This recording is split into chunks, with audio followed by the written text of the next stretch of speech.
ओम श्री परमात्मने नमः। अथ केनोपनिषद। यह उपनिषद सामवेद के तलवकार ब्राह्मण के अंतर्गत है। तलवकार को जैमिनीय उपनिषद भी कहते हैं। इस उपनिषद में सबसे पहले केन शब्द आया, इसी से इसका नाम केनोपनिषद नाम पड़ गया। इसे तलवकार उपनिषद और ब्राह्मणोपनिषद भी कहा जाता है। तलवकार ब्राह्मण का यह 9वां अध्याय है। इसके पूर्व के 8 अध्यायों में अंतःकरण की शुद्धि के लिए विभिन्न कर्म और उपासनाओं का वर्णन है। इस उपनिषद का प्रतिपाद्य विषय परब्रह्म तत्व बहुत ही गहन है। अतएव उसको भली भांति समझाने के लिए गुरु शिष्य संवाद के रूप में तत्व का विवेचन किया गया है। प्रप्रथम शांति पाठ।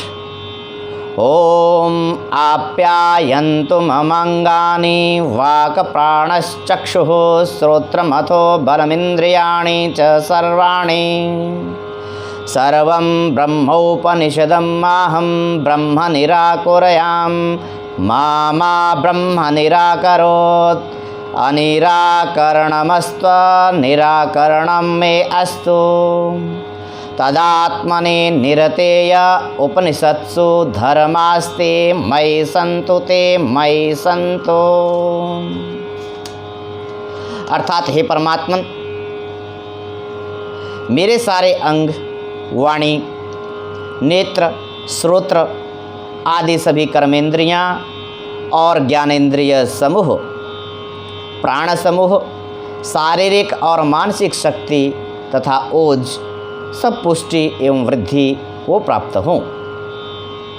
उपनिषदों में सर्वरूप ब्रह्म का जो स्वरूप वर्णित है उसे मैं कभी अस्वीकार ना करूं, और वह ब्रह्म भी मेरा कभी परित्याग ना करे, मुझे सदा अपनाए रखे। मेरे साथ ब्रह्म का और ब्रह्म के साथ मेरा नित्य संबंध बना रहे।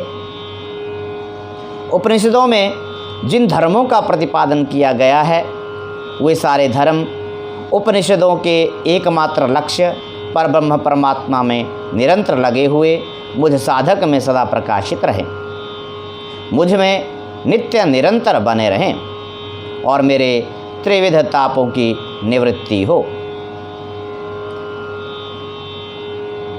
अभी केनोपनिषद का प्रथम खंड प्रारंभ होता है। प्रथम मंत्र में शिष्य गुरुदेव से कुछ जिज्ञासा करता है, कुछ पूछता है।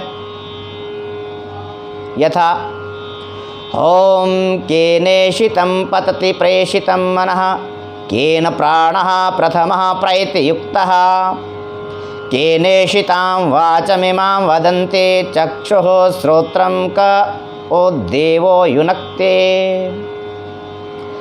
इस मंत्र में 4 प्रश्न किए गए हैं।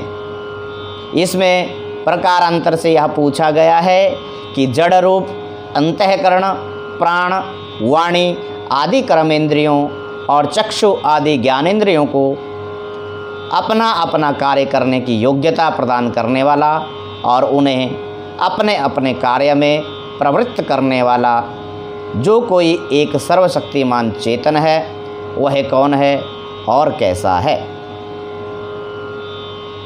इसके उत्तर में गुरु कहते हैं श्रोत्रस्य श्रोत्रं मनसो मनो यद्वाचोह वाचं स प्राणस्य प्राणः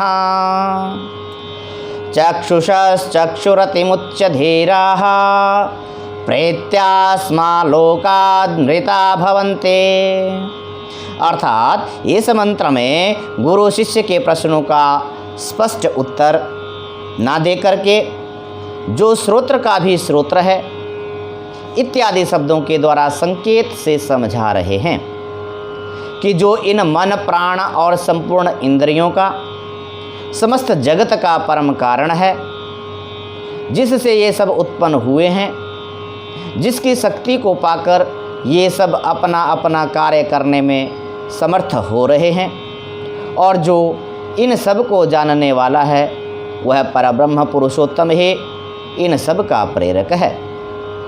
उसे जानकर ज्ञानी जन जीवन मुक्त होकर के इस लोक से प्रयाण करने के अनंतर अमृत स्वरूप विदेह मुक्त हो जाते हैं, अर्थात जन्म मृत्यु से सदा के लिए छूट जाते हैं।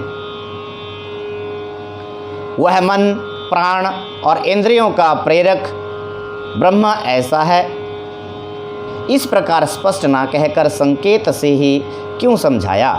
इस जिज्ञासा पर पुनः गुरु कहते हैं, ना तत्र चक्षुर्गच्छते न वाग गच्छते नो मनो न विद्मो न विजानेमो यथैतदनु शिष्यादन्यदेव तद्विदितादथो अविदितादधे इति शुश्रुं पूर्वेशां येनस्तद्वया च चक्षिरे। अर्थात उन सच्चिदानंद घन परब्रह्म को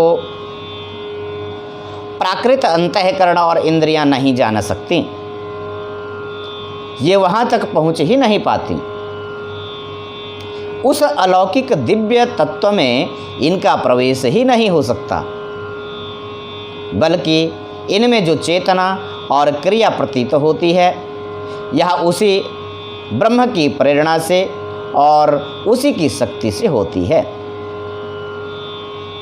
ऐसी अवस्था में मन इंद्रियों के द्वारा कोई कैसे बतलाए कि वह ब्रह्म ऐसा है? इस प्रकार ब्रह्म तत्व के उपदेश का कोई तरीका ना तो हमने किसी के भी द्वारा समझा है और ना ही हम स्वयं अपनी बुद्धि से ही विचार के द्वारा समझ रहे हैं। हमने तो जिन महापुरुषों से इस गूढ़ तत्व का उपदेश प्राप्त किया है उनसे यही सुना है कि वह परब्रह्म परमेश्वर जड़ चेतन दोनों से ही भिन्न है। जानने में आने वाले संपूर्ण दृश्य जड़ वर्ग से तो यह सर्वथा भिन्न है, और इस जड़ वर्ग को जानने वाले परंतु स्वयं जानने में ना आने वाले जीवात्मा से भी उत्तम है। ऐसी स्थिति में उसके स्वरूप तत्व को वाणी के द्वारा व्यक्त करना कदापि संभव नहीं है। इसी से उसको समझाने के लिए संकेत का ही आश्रय लेना पड़ता है। अब उसी ब्रह्म को प्रश्नों के अनुसार पुनः 5 मंत्रों में समझाते हैं। ब्रह्म के विषय में बताया जा रहा है, बहुत ही ध्यान से श्रवण करने योग्य है। अब उस ब्रह्म को प्रश्नों के अनुसार पुनः 5 मंत्रों से समझाया जा रहा है। यद्वाचानभ्युदितं येन वागभ्युद्यते तदेव ब्रह्म त्वं विद्धि नेदं यदेदमुपासते। अर्थात वाणी के द्वारा जो कुछ भी व्यक्त किया जा सकता है तथा प्राकृत वाणी से बतलाए हुए जिस तत्व की उपासना की जाती है वह ब्रह्म का वास्तविक स्वरूप नहीं है। ब्रह्म तत्व वाणी से सर्वथा अतीत है। उसके विषय में केवल इतना ही कहा जा सकता है कि जिसकी शक्ति के किसी अंश से वाणी में प्रकाशित होने की, बोलने की शक्ति आई है, जो वाणी का भी ज्ञाता, प्रेरक और प्रवर्तक है, वह ब्रह्म है। इस मंत्र में जिसकी प्रेरणा से वाणी बोली जाती है वह कौन है, इस प्रश्न का उत्तर दिया गया है। यन्मनसा न मनुते ये नाहुर्मनोमतं तदेव ब्रह्म त्वं विद्धि नेदं यदेदमुपासते। अर्थात बुद्धि और मन का जो कुछ भी विषय है जो इनके द्वारा जानने में आ सकता है तथा प्राकृत मन बुद्धि से जाने हुए जिस तत्व की उपासना की जाती है वह ब्रह्म का वास्तविक स्वरूप नहीं है। परब्रह्म परमेश्वर मन और बुद्धि से सर्वथा अतीत है।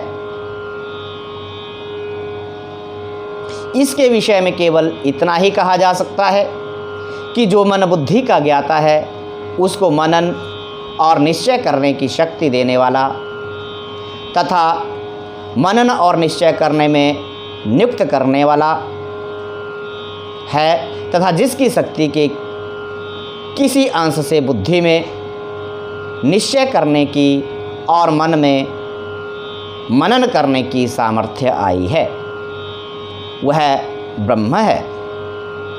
इस मंत्र में जिसकी शक्ति और प्रेरणा को पाकर मन अपने ज्ञेय पदार्थों को जानता है वह कौन है, इस प्रश्न का उत्तर दिया गया है। यच्चक्षुषा न पश्यते येन चक्षुषि पश्यते तदेव ब्रह्म त्वं विद्धि नेदं यदेदमुपासते। चक्षु का जो कुछ भी विषय है जो इसके द्वारा देखने जानने में आ सकता है तथा प्राकृत आँखों से देखे जाने वाले जिस पदार्थ समूह की उपासना की जाती है वह ब्रह्म का वास्तविक स्वरूप नहीं है। परब्रह्म परमेश्वर चक्षु आदि इंद्रियों से सर्वथा अतीत है। उसके विषय में केवल इतना ही कहा जा सकता है कि जिसकी शक्ति और प्रेरणा से चक्षु आदि ज्ञानेंद्रियां अपने अपने विषय को प्रत्यक्ष करने में समर्थ होती हैं, जो इनको जानने वाला और इन्हें अपने विषय को जानने में प्रवृत्त करने वाला तथा जिसकी शक्ति के किसी भी अंश का यह प्रभाव है वह ब्रह्म है। इस मंत्र में जिसकी शक्ति और प्रेरणा से चक्षु अपने विषयों को देखता है वह कौन है, इस प्रश्न का उत्तर दिया गया है। यच्छ्रोत्रेण न शृणोति येन श्रोत्रमिदं श्रुतं तदेव ब्रह्म त्वं विद्धि नेदं यदेदमुपासते। अर्थात जो कुछ भी सुनने में आने वाला पदार्थ है तथा प्राकृत कानों से सुने जाने वाले जिस वस्तु समुदाय की उपासना की जाती है वह ब्रह्म का वास्तविक स्वरूप नहीं है। परब्रह्म परमेश्वर श्रोत्रेंद्रिय से सर्वथा अतीत है। उसके विषय में केवल इतना ही कहा जा सकता है कि जो श्रोत्र इंद्रिय का ज्ञाता प्रेरक और उसमें सुनने की शक्ति देने वाला है तथा जिसकी शक्ति के किसी अंश से श्रोत्र इंद्रिय में शब्दों को ग्रहण करने की सामर्थ्य आई है वह ब्रह्म है। इस मंत्र में जिसकी शक्ति और प्रेरणा से श्रोत्र अपने विषयों को सुनने में प्रवृत्त होता है वह कौन है, इस प्रश्न का उत्तर दिया गया है।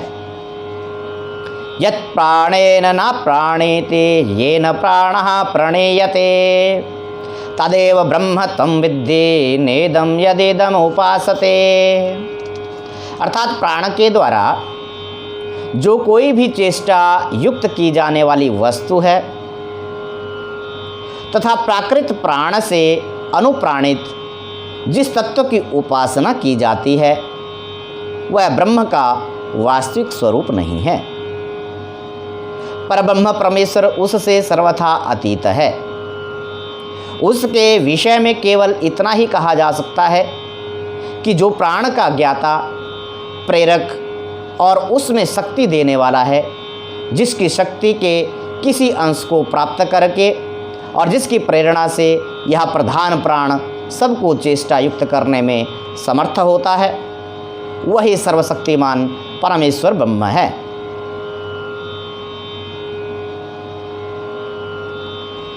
परब्रह्म परमेश्वर के बारे में कितनी गहन बात कही कि परब्रह्म परमेश्वर उससे सर्वथा अतीत है।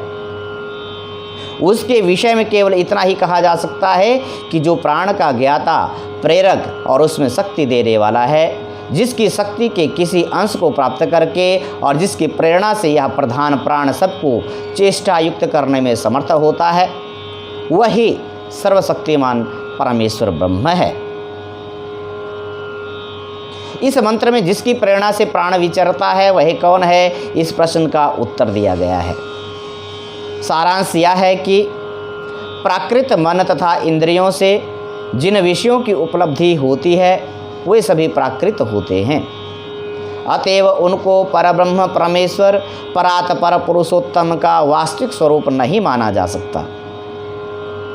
इसलिए उनकी उपासना भी परब्रह्म परमेश्वर की उपासना नहीं है।